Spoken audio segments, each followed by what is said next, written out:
اگر میں آپ کو بتاؤں کہ ایک 21 سالہ نوجوان نے ایک ایسی سلطنت کو فتح کیا جسے دنیا ناقابل شکست سمجھتی تھی تو کیا آپ یقین کریں گے؟ یہ کہانی ہے ایک ایسے بادشاہ کی جس نے تاریخ کا رخ بدل دیا۔ یہ کہانی ہے سلطان محمد فاتح کی۔ سلطان محمد فاتح کا اصل نام محمد ثانی تھا۔ آپ 30 مارچ 1432 عیسوی کو پیدا ہوئے اور آپ کے والد کا نام سلطان مراد دوم تھا۔ بچپن سے ہی محمد فاتح بہت ذہین اور بہادر تھے۔ ان کی تعلیم بہت خاص انداز میں کی گئی۔ انہیں قرآن، حدیث، فقہ، جنگی حکمت عملی اور کئی زبانیں سکھائی گئی جن میں عربی، فارسی اور یونانی شامل تھی۔ ایک حدیث بھی ان کی زندگی کا مقصد بن گئی تھی جس میں حضرت محمد صلی اللہ علیہ وآلہ وسلم نے فرمایا قسطنطنیہ ضرور فتح ہوگا اور وہ بہترین لشکر ہوگا اور بہترین امیر ہوگا۔ یہی بات محمد فاتح کے دل میں آگ بن گئی۔ پہلی بار سلطنت جب محمد فاتح صرف 12 سال کے تھے تو انہیں پہلی بار سلطنت سونپی گئی، لیکن ان کی کم عمری کی وجہ سے مسائل پیدا ہوئے اور جلد ہی ان کے والد نے دوبارہ اقتدار سنبھال لیا۔ لیکن یہ تجربہ محمد فاتح کے لیے ایک سبق تھا۔ انہوں نے خود کو مزید مضبوط بنایا، مزید سیکھا اور ایک عظیم لیڈر بننے کی تیاری کی۔ دوبارہ بادشاہت 1451 عیسوی میں والد کی وفات کے بعد محمد فاتح دوبارہ سلطان بنے۔ اب وہ پہلے جیسے نہیں تھے۔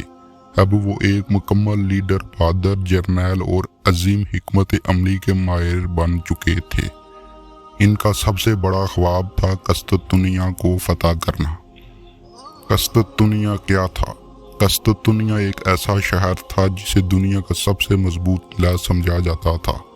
یہ شہر بازنطینی سلطنت کا دارالحکومت تھا۔ یہاں کی دیواریں اتنی مضبوط تھی کہ کوئی بھی فوج انہیں توڑ نہیں سکتی تھی۔ صدیوں سے کئی بادشاہوں نے کوشش کی مگر سب ناکام ہوئے۔ محمد فاتح کی حکمت عملی محمد فاتح نے صرف طاقت پر نہیں بلکہ دماغ پر کام کیا۔ انہوں نے ایک بہت بڑی فوج تیار کی، جدید توپیں بنوائی، جنہوں نے دیواروں کو توڑ دیا، سمندر سے حملہ کرنے کے لیے بحری بیڑا تیار کیا۔ لیکن سب سے زبردست حکمت عملی کیا تھی؟ انہوں نے اپنے جہازوں کو پہاڑ کے اوپر سے گزار کر سمندر کی دوسری طرف پہنچا دیا۔ یہ ایک ایسا کارنامہ تھا جس نے دشمن کو حیران کر دیا۔ قسطنطنیہ کی فتح آخر کار 29 مئی 1453 کو وہ دن آ گیا۔ فتح قسطنطنیہ۔ محمد فاتح کی فوج نے شہر پر حملہ کیا، زبردست جنگ ہوئی اور آخر کار شہر فتح ہو گیا۔ یہ صرف ایک شہر کی فتح نہیں تھی، یہ ایک دور کا اختتام اور نئے دور کی شروعات تھی۔ فتح کے بعد محمد فاتح نے شہر کو تباہ نہیں کیا بلکہ اسے سنوارا، گرجا گھروں کو مسجد میں تبدیل کیا، شہر کو دوبارہ آباد کیا، مختلف مذاہب کے لوگوں کو امن دیا۔ انہوں نے قسطنطنیہ کا نام تبدیل کر اسلمبول بعد میں استنبول رکھا۔ محمد فاتح صرف ایک جنگجو نہیں تھے، وہ ایک دانشور، منتظم اور انصاف پسند حکمران تھے۔ کئی زبانیں جانتے تھے، سائنس اور فنون میں دلچسپی رکھتے تھے، اپنے دشمنوں کے ساتھ بھی انصاف کرتے تھے۔ وفات 3 مئی 1481 کو محمد فاتح کا انتقال ہو گیا، لیکن ان کی عظمت آج بھی زندہ ہے۔ محمد فاتح ہمیں یہ سکھاتے ہیں کہ اگر نیت مضبوط ہو تو ناممکن کچھ نہیں۔ علم اور حکمت کامیابی کی کنجی ہے، عمر نہیں عزم بڑا ہوتا ہے۔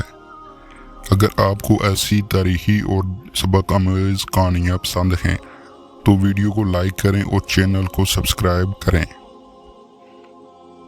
ملتے ہیں نیکسٹ ویڈیو میں۔ اللہ حافظ۔